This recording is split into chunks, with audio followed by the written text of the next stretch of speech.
Time is of the essence. Okay. Me too. Let's go. Call the meeting order 12:04. Let's start the meeting. Okay, start off with the Pledge of Allegiance. Pledge allegiance to the flag of the United States of America, and to the republic for which it stands, one nation, under God, indivisible, with liberty and justice for all. All right, tomorrow, Veterans Day, so. All right. I forgot to take the picture too. Pledge of Allegiance will take the next step, which will be the roll call. Ashley? Elizabeth Alonso Villarreal, Here. George Narvaez, Hector Cortez, Present. Arturo Tomas Benavides, Present. Robert J. Gilpin, Jose D. Gonzalez, Present. Dr. Carlos Valle Jr. Here. Right, 1, 2, 3, 4, 5. We have quorum. Thank you.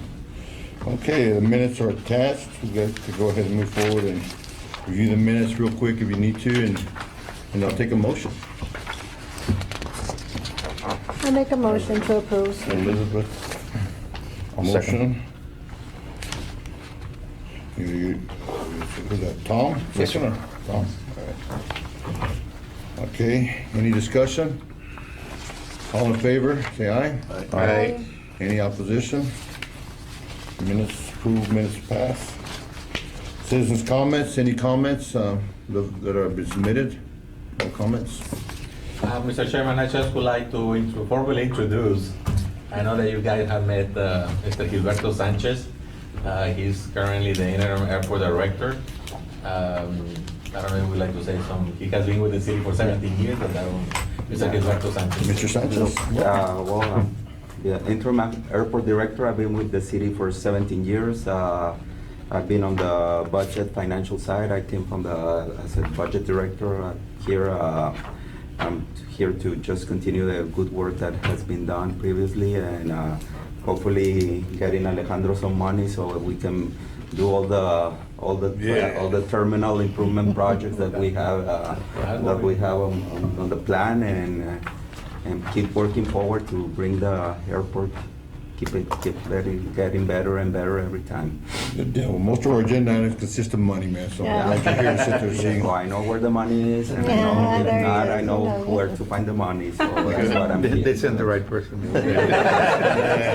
Well, now he's on the other side of the fence, so he's gonna now beg for money. That will be the problem. I spent 17 years telling people no, now I'll be the one asking. I'll hear from my counterpart saying no, but I know where they hide the money. So. We're a conservative group, we drill them as well, so we're looking forward to it. Because we know at the end it's You'll our fit money. in just fine. So looking forward to this, and I'm very excited to be here. Welcome, welcome. We look forward to sit there and hopefully you put your name in the hat, or whoever puts it in, we can sit there, move forward and do our other projects as well, so. Okay. All right, having said that, Mr. Chairman, we would like to continue with the presentation for Mr. David Wingard. David is our consultant for the airlines, any prospects and all that. And I think he's gonna have you're gonna have a presentation, David? Yeah, I do have a few slides. Okay, so David is gonna have the presentation, and you can take it over, David, go ahead. Okay. Okay. The volume probably needs to be higher. Hear the phone. Can you all see the slides here? Yes. Okay, great. Well, thanks. Good afternoon, everyone. As Alejandro said, my name is David Weingart. I'm the president of GRA Incorporated. We've been the air service development consultants for the city of Laredo for the last 5 years or so. I have with me as well Mitch O'Connor, who's an economist with our firm, and he does a lot of the data analysis and pulls together a lot of the charts and information that we present to airlines and others. So I just have 5 slides here to walk through. I understand that you all were interested in a little bit of an overview of what we do for the airport, so we tried to cover that here. So just a little bit of background on GRA. We've been in business for nearly 50 years, founded in 1973, so we're approaching our 50th anniversary.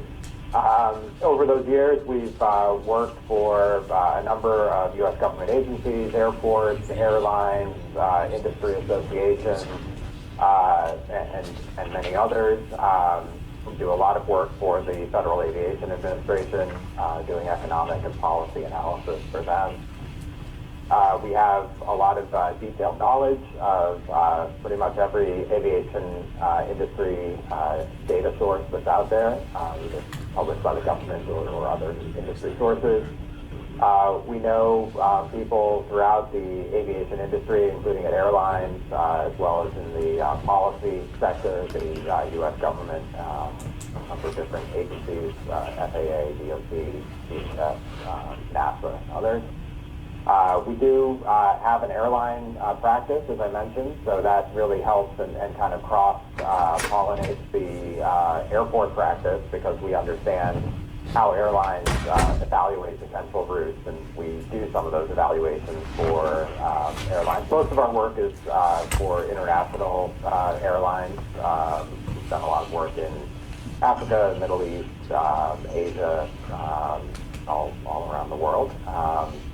And then specifically, we've done a lot of work recently on air service incentives. We're working with FAA right now on the air service incentive policy, and we've helped airports negotiate air service incentive agreements with airlines, as we'll talk about in a minute. So what we've done with Laredo, as I mentioned, we've been working with the airport since 2016, so about 5.5 years now. And initially we started focused on trying to get service from Laredo to Mexico City. The initial contract was a market study related to Mexico City service. We came down and did some focus sessions along with a survey of the city to talk and understand how much demand there is to Mexico City and where that demand is being served. Some people, going to San Antonio and Nuevo Laredo, Monterrey. We analyzed the data and identified Aeromar as the airline that had the business model and fleet that probably was the best fit for Laredo, Mexico City service. We put together the business case, identified the point of contact with Aeromar, got the right players in the room, and then worked with Aeromar and the city on negotiations about the agreement, which service that started about a year ago in October of 2020. And obviously there were, as you all know, a lot of twists and turns along the way, and of course COVID got in the middle of all that. But we're very excited to do service having passed this 1-year anniversary. One thing that's important to know is, as you know, there's a revenue guarantee that was in place for the first year of service, and the FAA has a lot of restrictions in place that prevent any airport funds being used for revenue guarantees, and in fact there has to be a bit of an arm's length between airport staff and those discussions on revenue guarantees. So we help kind of be that liaison between Aeromar and the is there a question? So I'm happy to. I can't see folks, so I'm happy to answer any questions as we go along. No. If not, just moving on. So we have the Aeromar service, and we're involved in those ongoing discussions. In fact, we just came off our monthly coordination call with Aeromar right before this meeting. But we've also assisted on a number of other air service development efforts for Laredo.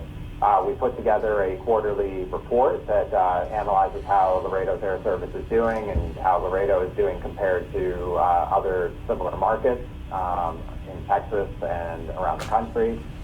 We send that data to Laredo quarterly. I think some of it may have made it into the briefings that have gone before this group. And we also used a lot of that data in our presentations to airlines, which is the second item here. We support Laredo at air service development conferences. I was just with Manuel at one last week where in Baton Rouge, where we met with 4 different airlines talking about either their current service to Laredo in the cases of United and American, or a potential service to Laredo down the road.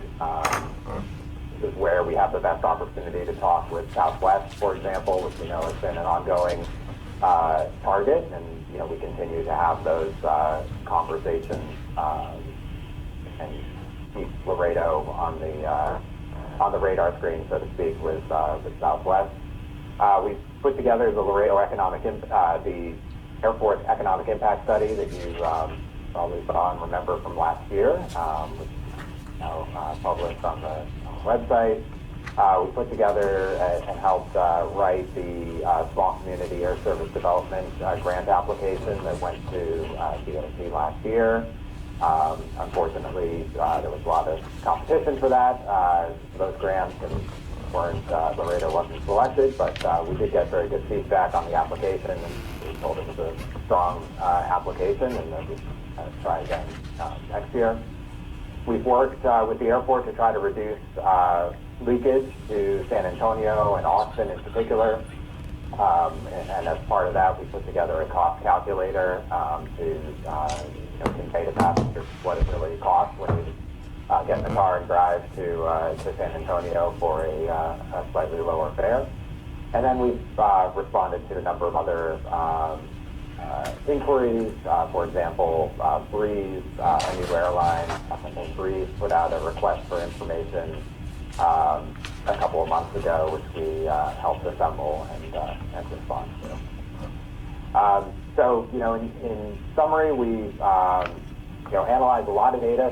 One thing about the aviation industry is that there are large quantities of data out there that airlines have to report, which is pretty unique to the aviation industry, and is pretty useful as we're looking at how the Laredo air service market is performing. We have a couple of just examples of slides that we've produced here, which we don't need to go into great detail on these. Certainly could talk about them if you want, but we could use these to talk with airlines and convey, for example, how much higher airfares are from Laredo to the top 20 markets domestically that are served from Laredo compared to Austin or San Antonio. And that's obviously why there's a fair amount of leakage, but why we also think there's an opportunity for lower cost airlines to potentially enter the market and bring back some of that leakage. So we have a number of things that we're continuing to do. As I mentioned, we went to a conference last week and met with Southwest and Avelo, were the 2 airlines that Manuel and I met with who don't currently serve Laredo. We have a couple of follow-ups from those conversations. I mentioned Breeze, I mentioned Aeromar. They're talking about how we can best support them for the second year of service. There probably won't be a revenue guarantee, but those discussions are ongoing. And then there are additional airline and airport conferences coming up over the next year listed here. We do update the data on a quarterly basis. We just did one back in October, so the next update will be in probably January or February of 2022. One of the things we're continuing to look at is American's performance compared to United. American has lowered fares, much more so to a greater extent than United since the pandemic. They've taken different strategies as airlines as to how they want to address the lower demand as a result of the pandemic, and as a result, American has increased their market share in Laredo compared to United. So that's something we talked with United about. And then we expect later this year that DOT will call for applications for the Small Community Air Service Development Program grants that will be awarded in 2021. So we'll likely be working on that as well. So that's just a sampling of the types of things that that we've been working on and what we continue to work on. And got other items on your agenda, so I didn't want to go on for too long, but I'm happy to address any questions that anybody has. Yeah, for Altamont, we had a guarantee for a year and make sure that they reached certain financial goals. Taking consideration the pandemic, and I know that there's been a difficult time frame. Are we in jeopardy of losing that contract, or are we hitting the numbers? Are we anticipating the numbers now that we're starting to increase travel? Yeah, so it's a good question. Certainly in the first 6 months or so, it was a struggle. When we were in the midst of the pandemic and before the vaccines came online. In the last 6 months, it's been better. I think we're still not at the numbers where they would like to be, and they've made some adjustments going forward. They're going to be using a 48-seat aircraft instead of a 72-seat aircraft as part of the schedule, and they are changing the days of the week that the flight operates. So instead of operating Monday, Wednesday, and Friday, they're changing the schedule to Monday, Wednesday, and Sunday, effective at the beginning of December. But to answer your direct question, they are not threatening to leave the market at this point. But what they are trying to do is make some adjustments to basically line the service up with the demand that they're seeing right now, which is more leisure focused than business. We expected more business traffic, but as has been the case nationwide, the business traffic hasn't really come back as quickly as the leisure traffic. So they're trying to adjust to that. Taking that information in consideration, I know that we have that guarantee. So are they going to work on extending that guarantee, because that's city funds? I know that we had to ensure that they've met their goals. Or are they going to work with us on that to make sure that that we don't have to put any more out of pocket funds? Yeah, they are working with us on that. The way we left things, and Roberto, if you want to add anything, is that they are supposed to be coming back to us in the city with a proposal by the end of November. So the revenue guarantee ends November 14th, so later this week. They're supposed to be coming back to us with a proposal by the end of November for any additional support over the next year. What it sounds like is they're not looking for a revenue guarantee exactly, but they might be asking for essentially some subsidized tickets, that they might be looking for the city to either repurchase some tickets or purchase tickets in a way that allows Aeromar to offer lower fares that are more attractive to the public. But that, I think at this point the ball is in their court to come back to us with a specific proposal. So I think there will be some support, but it will be at a lower level and something, a bit of a different structure than the first year. Thank you. I have a question. You mentioned that there was a quarterly report, the last one, and maybe you all got it while I wasn't here, but would one be available for us to look at, to read up on? Yeah, we can certainly make it available to you. I know since I just been here a month or so, David was kind enough to send me the last one. He provided it, so I can probably make it available to you. Okay, thank you.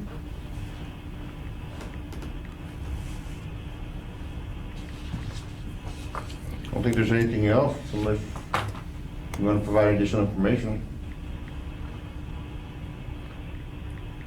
I guess that's about it. Yeah. That way he can just leave the meeting and we continue with our agenda. Thanks, David, for the information. Appreciate that. Thank you. Okay, no problem. I will, yep, no problem. I will duck out of the meeting now. So thanks for having me. Thank you, David. Thank you, David. Bye.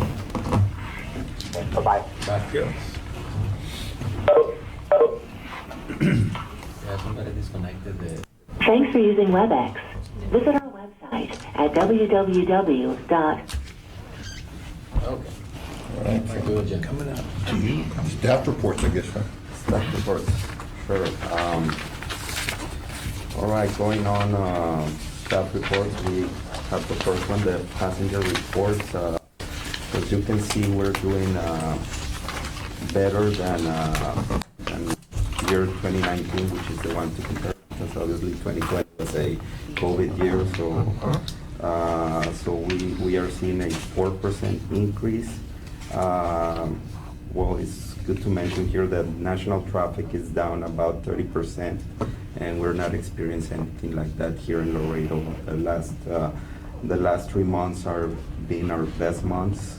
You see July, August, and September on the in-plane numbers compared to 2019. That's when we start seeing our numbers go up. The plane, though, that one does show a decrease from 2019 at -7%, but it's basically what just David just mentioned. Business travel is still not back at 100%, and that's due to COVID still.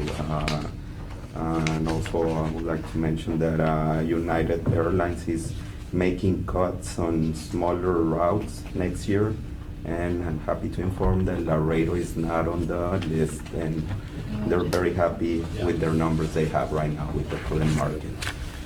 So moving on with the cargo report, same thing as compared to 2019, we see a 2% increase.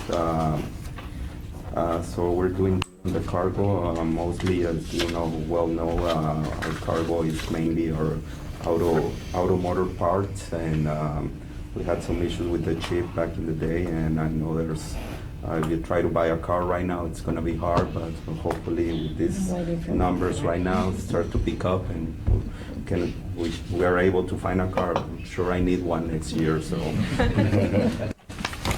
So moving on the FIS, same thing, the FIS, our numbers are getting slightly better, a lot better, I will say. The air cargo and the total cargo compared to 2019.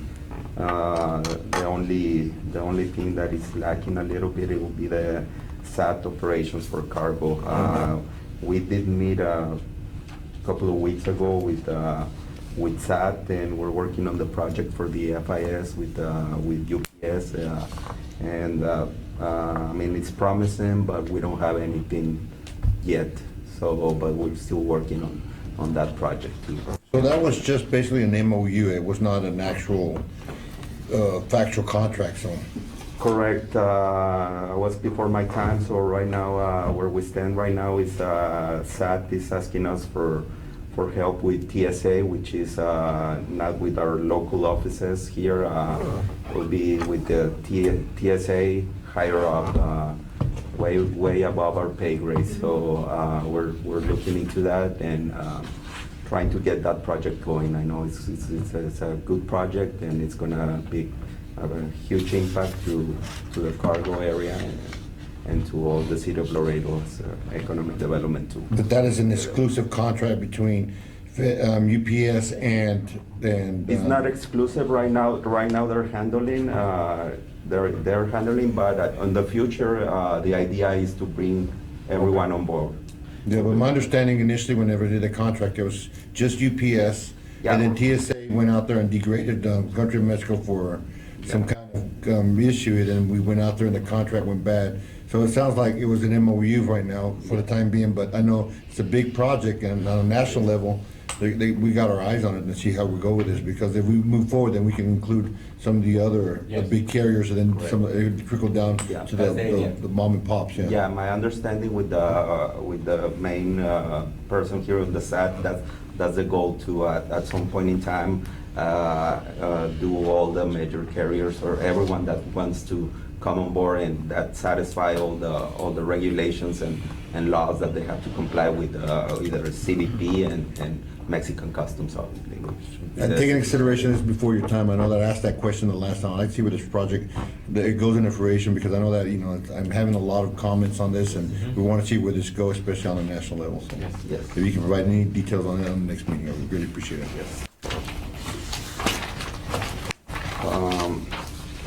Moving on the air taxi passenger and the private passenger also will, as you can see, we're doing way better than on 2019, almost, well, double the numbers on the total numbers from 3,640 from 1,597 from 2019, so very good on that end also. Moving on to the federal FIS inspection, the total numbers also incredibly good, 8,000 versus 3,600 from 2019. And like I said, this is just without that big project that we're still talking about, that we continue working on it. On the fuel report, moving forward, obviously, with bigger, with more movement and more transactions, obviously it's just by nature that you're gonna see more movement in the gallons and more movement in the total revenue as we see more economic activity going down our airport. And now moving on to the delinquent report. I have a couple of companies, NetJet with 1,200 and Skyway Enterprises for 6,700. It's my understanding that staff has been in contact with them, relentless, but we keep getting the runaround, calling another person or to call someone else, you know, but we'll keep on trying to contact these persons and collect the. Are y'all calling just the accounting people, or going higher up, or? Whoever's responsible for the lease. Whoever is responsible for the lease, but we'll go as high as we can to Yeah. collect this money. It's coming from the financial world, from the budget world. I know every dollar counts, so Yeah. I'll make sure we escalate it to as higher up as we can. But they're continuing to land? No? No. No more? Skyway, no. No? No, they haven't been for a couple of years. How about NetJets? Netjets are still active, but we're in contact with them. They're requesting some more information, detailed information, like what type of aircraft. We have those reports, we're like reviewing each one, so we're trying our best to work with them so they could get those. So they're asking for their own For backup landing information. information? That's- It's weird because we send them an invoice, then they pay. They won't pay unless we don't issue them an invoice. Right. So this has been many years, it's been short paid invoices. I don't know what the situation was with what happened. But yeah, they asked for individual invoices for the outstanding balance, and we sent it to them. Now they're asking for more information. And yeah, we're going back and forth. Is it to cut them off, to say, you know what, land in Corpus until the meantime, Yes. take a bus, because they Stop get to pay, landing here. yeah. Is that They're an paying option or right no? now, like the ones that they're No, they're current landing now. right now. They're current They're now. current. If these are like from past. These are past That's due. what people do when they don't want to pay. So, and I've had that happen to me. Yeah. A lot, so. It's only $200, so. Yeah, it's not that much. Right now they're up to date. Like right now when Yeah. When they land, they what it- pay. what it is. So they're good, but we have those. This is previous. We'll get them earlier. Oh, we're Put a right. boot- Still making some money, but it's all Can we put a boot on their plane? All right, so moving on, we'll go to the status of the reconstruction, and we'll let Alejandro take over on that. Mr. Chairman, I'm happy to report now that last meeting, we were having some issues with the steel dowels and the steel basket, so now we have all of them for the whole project. So the contractor ordered and got all the baskets and all the dowels, so we're not gonna have that issue. And now, we might get into the concrete supplier. So, but we're working on it. So we are trying to recoup. We lost about 3 weeks, about a month on pouring concrete. Not on the whole project, but pouring concrete. We're going back, trying to get back on track. The project is still within the contract time allowed within the, so it's not, we're not basically behind. But the good thing is that the contractor finally got everything that is needed for pouring concrete, all the steel, all the dowels and everything for this project. So that's the good news. We're about 50% now on the project and we'll continue working on it. Do we anticipating finishing in the normal time frame that we have established, right? You're right, we're paying them then some 30 days. The City of Laredo has a net 30 days to pay contractors, so that's what we do every month. And they submit it and we'll pay. They can ask for store materials, but they haven't been asking for the store materials, so we're good. Good, thank you. That's the report on the status of the reconstruction of the cargo from phase 1. Any general comments? General staff comments, anything? Nothing? Mr. Chairman, we did get, well, I got the copy of the Yesterday. rentals, but I was hoping it was here. I went to another meeting and didn't print it out. But I go back to the empty buildings that are just sitting there. You know, I know it would have to be an item, and I was hoping that it was an item this time, but maybe an item next time, so that we could take it to legal like you had recommended and start working maybe with the congressman I know that the properties here are based on market rent on the rentals, right? Mm-hmm.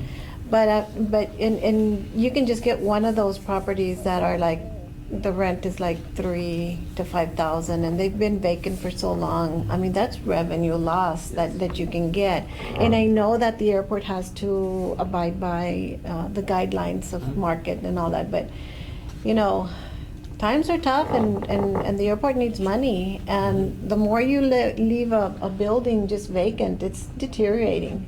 And if there's something we can do to adjust the rents, either the first year or something, just to get them moving, and if it's something that we need to take to legal prior to even taking to city council, I mean, I just see it, there's just money just standing Lost, there, being lost yeah. money, Yeah. and we need money for projects, so. It seems like the appraisals would be affected by the vacancy. Like, I know if you have a strip facility and you have too much vacancy, it depreciates the property.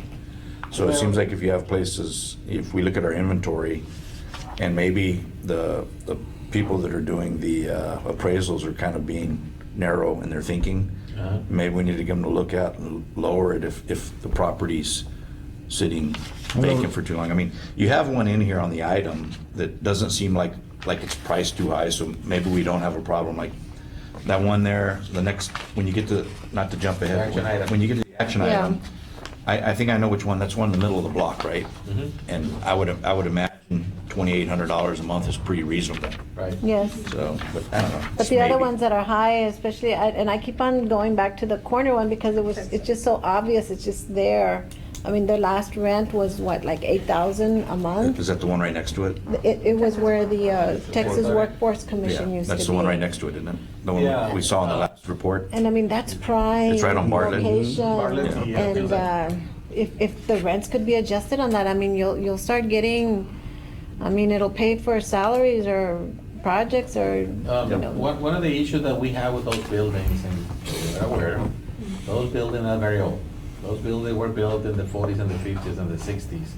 And the people have been there, and they have done a finish out, and there's some configuration right now with offices and space, shared spacing and things like that. Sometimes when, I'm not in charge of leasing and all that, but that's what I've been seeing, that some people will go there and they want to remodel, or they want to do a lot of things into the building. Sometimes the building is not in the best shape, or is not presentable for them to rent it. And that's one of the issues. So also, the demand is not there. We're not getting a lot of people knocking on our door that they want to lease a building. I mean, that But would what be are we great. doing to market them? Because, That's the yeah. other thing that we're trying to work on. And I know that the city has their community development, you mentioned there was some the real estate, They have the but. real estate, but no, that's totally different from leasing.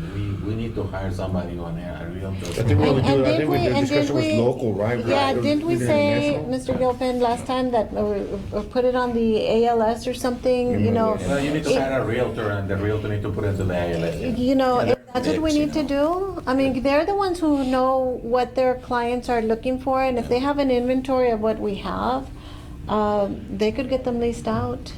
Well, And I know they're old, like you said, yeah, I was here before, but a lot of them were renovated, and Have we had a they've been. realtor, or are we thinking about getting a realtor? Where we at? well, the way the airport operates is all those buildings, they have a sign, and it says for leasing, please call this number, Pelada International Airport.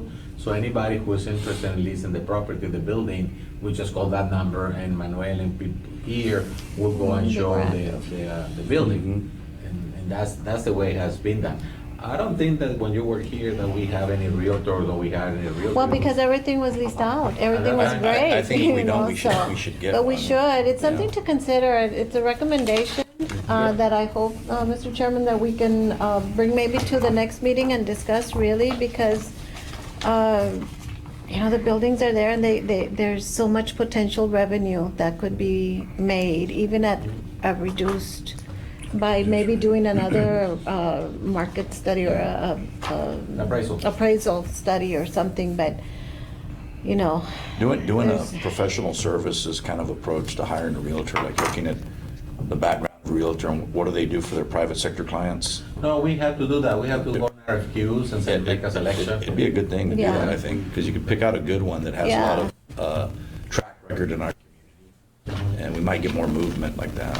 So, Yeah, and the other issue is the time that it takes for us to approve. You know that. We have to go to the league, we have to go to the legal, we have to go to the city council. It takes probably 6 to 8 weeks to get an approval, to get a lease approved by city council. But, We can work it out and yeah. ratify it.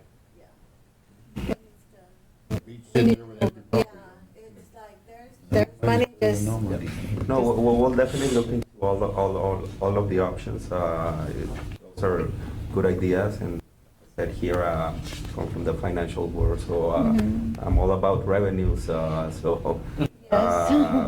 and you have experts here that know the Yeah. real estate and. I was in a meeting yesterday, for example, me and some of my employees involved in a real estate transaction, and they wanted to go out and hang out, and I said, after we drove off, I called my employees that were in the group, I said, no, we're not going. Let the realtors do it. That's what they do. We'll go hang out with them after they close. Yeah. You know what I'm saying? That's a thing, those people are good at it. Yeah. And people that make their living doing certain things, you know, you're gonna have a hard time beating them. So I think if you do an RFQ for professional services or whatever it falls under, and you pick out a good one, the next thing we could do to solve the other problem that you were talking about is have the agreement that's available, that the city says that this is acceptable, already pre-approved. You could have the realtor and the staff members, you guys could decide, okay, we'll do this deal. If it doesn't work out, it doesn't work out, but you could run it through council ahead of time and get pre-approval to say this is a deal we can do on this property, and have them queued up, because those realtors know how to do that, man. They know. They know right where the market is, and the market's crazy right now. It's ridiculous. Yes. So we ought to not have hardly anything empty, I think. Right, and I know that you all have a lot of projects going on, that, you know, all this airlines, we know that. But let's make it easier for you all to have that third party working and bringing it to you Of course, and to the we'll- city council. And in consideration is about discussing that, like they said, just put on an agenda item for the next month, and we can go move forward and have the further discussion on that, and hopefully we can move forward on an actual The action agenda item. So- the item will be to discuss what the hiring or an RFQ for a realtor. Yes, Yeah. to move Or how to move the promote our properties. properties. We can work on the writing, Yeah. but yes, please, All right. Okay. Much thank you, In the essence of time, yes. Sorry let's about work it on the action item. Yeah. Motion approved. We're excited about that one. Actually, Action item number 1, consider a recommendation to mayor and city council to authorize the city manager to ratify a lease agreement between the city of Laredo as lessor and Iglesia Casa de Alabanza, leasing approximately 15,483 square feet constituting of a building located at 1705 East Hillside Road at the Laredo International Airport. The lease term shall be for 1 year, commencing on November 1st, 2021, and ending on October 31st, 2022, with 2 one-year options to extend ending in October 31st, 2023, and October 31st, 2024. The monthly rental shall be $2,844.63 and will be adjusted annually according to changes in the Consumer Price Index, CPI. So this is to ratify, so it's already been approved? Yes. Yes, this is ratified. No? It's a no-brainer, it's pretty easy. Motion to- Second. Liz and Judd. Any, And that's a big facility, right? 15,000? No, it's a land, right? Is it land or? It's a little bitty building place. And the parking, I believe it's the parking area. Okay, so the 15 is the, Pretty similar. It's the whole, okay. thing. All right. It's a real small place. It's that place in the middle of the block. There's a Yes. gym on the corner. Yes. And then the other one we're Yes. talking about? Yeah, okay. any discussion? Okay, all in favor? Aye. Any opposition? Motion passes. Thank you, Mr. Chairman. Action item number 2, consider a recommendation to mayor and city council for approval of amendment number 1, an increase of $498,488.88 for a professional service contract with RSNH San Antonio, Texas to construct taxiways G1 and G2 at the Laredo International Airport. This amendment number 1 is to provide construction administration services, full-time resident project representative, RPR, services, construction materials, testing services, and direct expenses for the construction of taxiways G1 and G2. Current contract amount with this amendment is $908,534.28. Funding is available in the Airport Construction Fund Grant number 95. So that's all monies from FAA?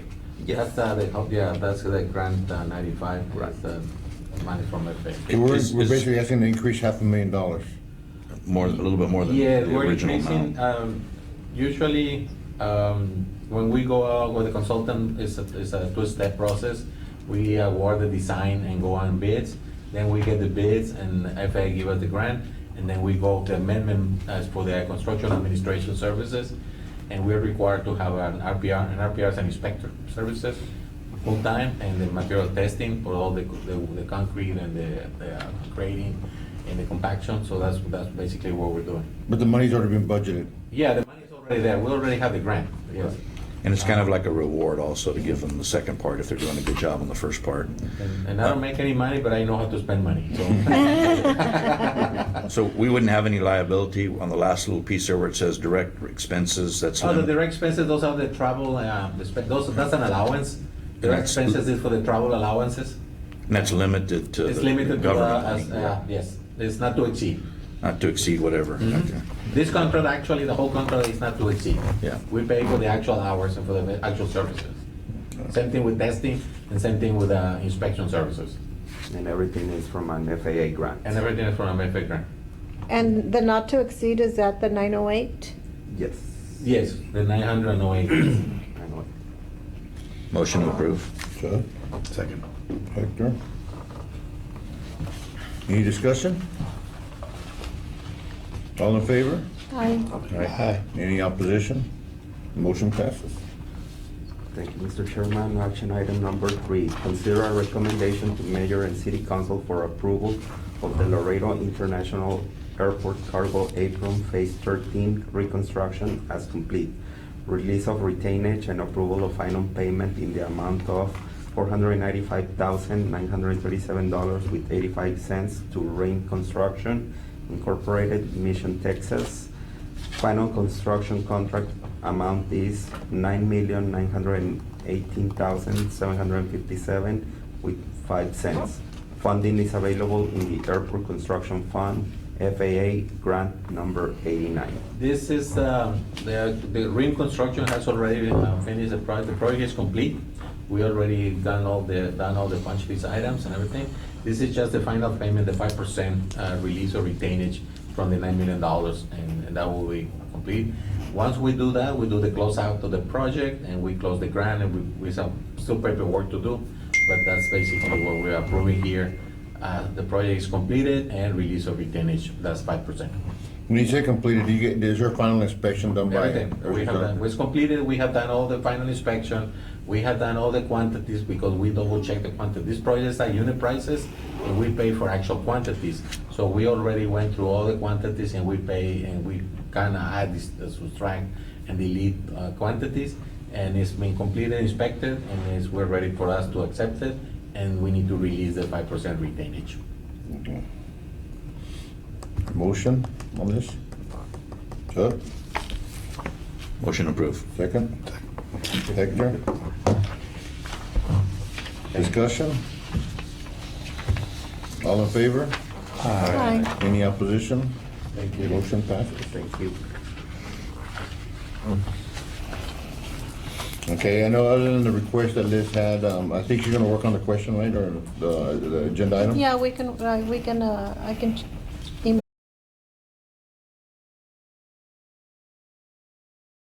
It's gonna take a good while, so we have a lot of discussion on Yeah. that, because there's a lot of detailed information we can provide. Might even be like a separate, like, committee or just a separate meeting, yeah. Anything else? If I there's think no- we should see that in January. I think we shouldn't see each other in December. It's up to you. I think it's about to get to that point of the year. You know, you forget right now, but then next month Yes. it becomes problematic. I So tell you what, start off a new year with a bang. I think we have the latitude to skip a month, don't we? Yeah. I know there's an attendance requirement, but I think if we, as a group, skip December, you know, It's been done before, I've seen, so, I think because so. we've missed individuals at conferences or so forth. so. Right.